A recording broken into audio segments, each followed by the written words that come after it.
था, लेकिन प्रेमिका को मार दिया। कौन मारा? मेरा घर का लोग सब।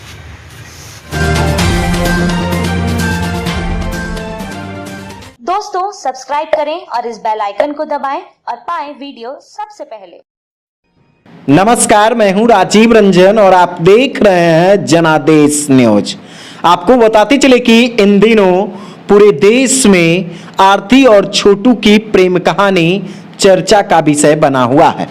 आपको बताते चले कि यह कहानी जो है वो काफी सुर्खियां बटोर रहा है, लेकिन आज तक इस कहानी की हकीकत सामने उभर कर नहीं आई है, क्योंकि इस घटना में मृतक छोटू के पिता उमेश यादव के द्वारा दिए गए आवेदन के आधार पर 7 लोगों को नामजद अभियुक्त बनाया गया है, जिसमें आरती के पिता, आरती के भाई, आरती की भाभी और उनके बहनोई शामिल है। 7 अभियुक्तों में अब तक 3 लोगों की गिरफ्तारी हो चुकी है। आरती के द्वारा यह बयान दिया गया है कि 2 बजे रात्रि में आरती की भाभी छोटू को शादी करने के लिए आरती के घर पर बुलाई थी। ये बात आज तक हजम नहीं हो रहा है कि आखिर 2 बजे रात्रि में कोई भी व्यक्ति किसी भी व्यक्ति को शादी करने के पर्पस से क्यों अपने घर पे बुलाएगा। अगर शादी ही करनी थी तो वो सुबह में ही बुला सकते थे या शाम के 7 बजे से 8 बजे के बीच में बुला सकते थे, क्योंकि जिस प्रकार से छोटू की मामी जो रानीगंज थाना क्षेत्र के बड़हुआ गांव की रहने वाली है, क्योंकि छोटू का ननिहाल भी उसी बड़हुआ गांव में है जिस गांव की आरती है, और बस एक घर के पीछे छोटू का ननिहाल है। जैसा उसकी मामी का कहना है कि छोटू रात्रि के 8 बजे ही ननिहाल पहुंच चुका था। घर में खाना खाया, खाना खाने के बाद वो अपने ननिहाल में ही सोया है। ननिहाल के किसी भी परिवार वालों को छोटू यह नहीं बताया कि आज उसे शादी करने के लिए उसी गांव के धीरेन्द्र यादव की पुत्रवधू बुलाई है, क्योंकि आरती के साथ उसका प्रेम प्रसंग पिछले 2 वर्षों से चल रहा था। जैसा आरती के द्वारा बताया गया है और छोटू के ननिहाल के परिवार वालों के द्वारा भी बताया गया कि पिछले 2 वर्षों से आरती और छोटू के बीच प्रेम प्रसंग चल रहा था। अब जरा आप ही सोचिए, ये 2 बजे कोई प्रेम का मामला नहीं है, बल्कि ये अय्यासी का मामला है। कोई भी परिवार किसी को 2 बजे शादी करने के लिए नहीं बुलाएगा। इस मामले में कहीं ना कहीं आरती जो है वो मुख्य बिंदु को छुपा रही है कि आखिर पूरा मामला क्या कुछ है। हकीकत तो यह है कि अररिया पुलिस भी इस मामले पर कहीं ना कहीं पर्दा डाले हुए है, क्योंकि जिस प्रकार से पुलिस वालों के द्वारा अनभिज्ञ केस में, यानी जो ब्लाइंड केसेज होते हैं, अज्ञात केसेज होते हैं, उस मामले में त्वरित अनुसंधान करते हुए प्रेस कॉन्फ्रेंस किया जाता है। यह दावा किया जाता है कि वैज्ञानिक अनुसंधान के जरिए, जी हां गौर कीजिएगा, बिहार की पुलिस अब इतनी डेवलप हो गई है कि वो वैज्ञानिक अनुसंधान के जरिए किसी भी मामले का खुलासा कर लेती है। लेकिन केवल और केवल इस घटना में वीक पॉइंट ये है कि इस घटना में 7 लोगों को नामजद अभियुक्त बनाया गया है और पुलिस इस घटना की तह तक अनुसंधान करना नहीं चाहती है। अगर अनुसंधान करना चाहे तो कहीं ना कहीं इस घटना में कई पहलू सामने आ जाएंगे, कई ऐसे मोड़ सामने आ जाएंगे जो इस घटना से पर्दा उठा देगा। आज टेक्निकल जमाना है, वैज्ञानिक अनुसंधान का जमाना है।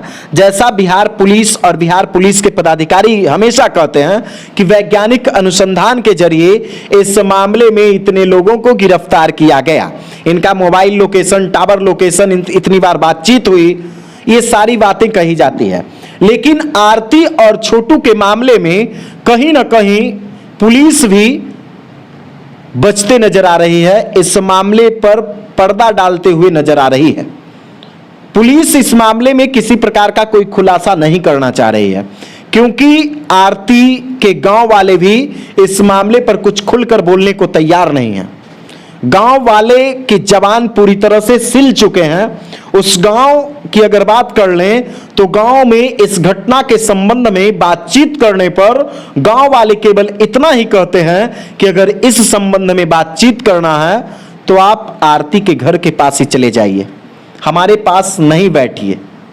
अगर हमारे पास बैठिएगा तो हम आपका स्वागत करेंगे, पानी भी पिलाएंगे, खाना भी खिला सकते हैं, लेकिन आरती और छोटू की बात मत कीजिए।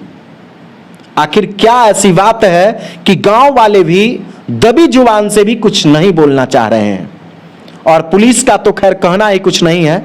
जियो का जमाना है, रिलायंस का जमाना है। एक ओटीपी से पूरा मामला का खुलासा हो सकता है कि आखिर छोटू के फोन पे आरती के मोबाइल से या आरती के परिवार वाले के किसी भी मोबाइल से किस समय कॉल गया, और पूरा मामला इसी से सॉर्ट आउट हो सकता है। घटना का समय पूरी तरह से उजागर हो सकता है, लेकिन पुलिस भी इस मामले पर पर्दा डालते हुए नजर आ रही है। नामजद अभियुक्तों की गिरफ्तारी के लिए लोग मांग कर रहे हैं, गिरफ्तारी भी हो रही है, लेकिन आज तक यह जो घटना है वो कहीं ना कहीं रहस्य बनकर रह रहा है, क्योंकि जिस प्रकार से आरती के बयान का भी लगातार बदलाव हो रहा है। आरती भी अपने बयान को हमेशा बदलती है।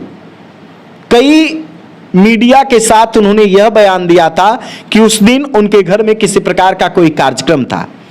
इसके बाद आरती ने अपना बयान बदला कि उनकी भाभी शादी के पर्पज से छोटू को बुलाई थी। अब सवाल उठता है कि कोई भी बाप अपनी बेटी का शादी रात्रि के 2 बजे उनके लवर से तय कर सकता है क्या? अगर आप हमारे दर्शक हैं तो कमेंट में इसका जवाब जरूर दीजिएगा। सवाल यह उठता है कि जिस पिता ने 21 वर्षों तक अपनी बेटी को पाला पोसा बड़ा किया, उस बेटी से उन्हें कुछ उम्मीदें थी, वो उसे बेहतर घर में शादी विवाह करना चाहते थे, क्या उसी गांव का भगिना यानी जिस गांव में उस लड़का का ननिहाल हो, उसी लड़का से कोई बाप शादी करना चाहेगा क्या? ये सवाल तो उठता ही है। सवाल ये भी उठता है कि जो मां उसे 9 माह तक अपने गर्भ में रखी, उसे जन्म देने के समय उसे कितना दर्द हुआ होगा, असहनीय पीड़ा हुई होगी, 9 माह तक गर्भ में रखकर काफी उम्मीदें रखी होगी। उस आरती ने अपने माता पिता का भी ख्याल नहीं रखा, अपने भाई का ख्याल नहीं रखा। हाँ, यह दुखद घटना है कि छोटू की वहां हत्या हुई है, छोटू की वहां मौत हुई है, और यह कानून का काम है कि किस प्रकार से उन्हें सजा दी जाएगी। यह जायज भी है कि उमेश यादव, छोटू के परिवार वाले कानून से न्याय की मांग करेंगे, क्योंकि उनके भी पुत्र की मौत हुई है, चाहे जिस कारण से हो। वाकई वो कानून का काम है कि आखिर किस आधार पर कानून उन्हें न्याय दे पाता है। लेकिन सवाल कई प्रकार के हैं जो आज भी रहस्य बनकर रह रहे हैं, और वो प्रत्येक सवाल का हम आपको जवाब देंगे, क्योंकि जिस प्रकार से पुलिस वाले भी प्रत्येक घटना में यह कहते हैं कि हमने वैज्ञानिक अनुसंधान के जरिए इस कांड का उद्भेदन किया, तो क्यों नहीं आरती और छोटू का मामला जो पूरे देश में इन दिनों चर्चा का विषय बना हुआ है, जिस मामले पर रहस्य बना हुआ है, उस रहस्य से पर्दा उठा दे। मात्र एक ओटीपी से, अगर अररिया पुलिस से संभव नहीं है तो मैं भी कर सकता हूं उस काम को, आप भी कर सकते हैं। अगर जियो का सिम होगा तो मात्र एक ओटीपी से पूरा कॉल डिटेल्स सामने आ जाएगा, किन से बातें हुई, कितने देर बातें हुई है, सारी बातें सामने आ जाएगी। आपने हमारे एक वीडियो में भी देखा था, आरती के परिजन यानी आरती की दादी जो थी, उन्होंने भी स्पष्ट रूप से कहा था कि आरती और छोटू गलत कार्य कर रहे थे और इसी दौरान उन्हें पकड़ा गया था। ये मैं नहीं कह रहा हूं, बल्कि आरती के परिवार वाले कह रहे हैं, आरती की दादी कह रही है।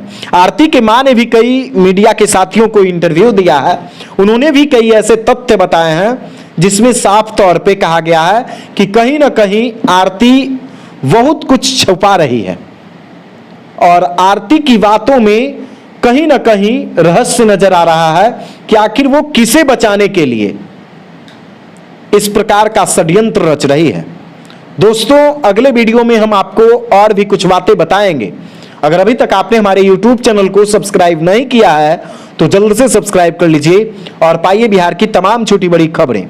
इस घटना से जुड़ी कमेंट्स आप भी हमें कर सकते हैं। कोई सवाल है और कोई आपको राय देना है, किसी प्रकार का कोई मार्गदर्शन देना है तो आप भी हमें दे सकते हैं।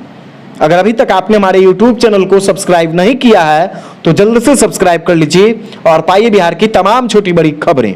अगर वीडियो फेसबुक पेज के माध्यम से देख रहे हैं तो पेज को भी फॉलो कीजिए। धन्यवाद। दोस्तों, सब्सक्राइब करें और इस बेल आइकन को दबाएं और पाएं वीडियो सबसे पहले।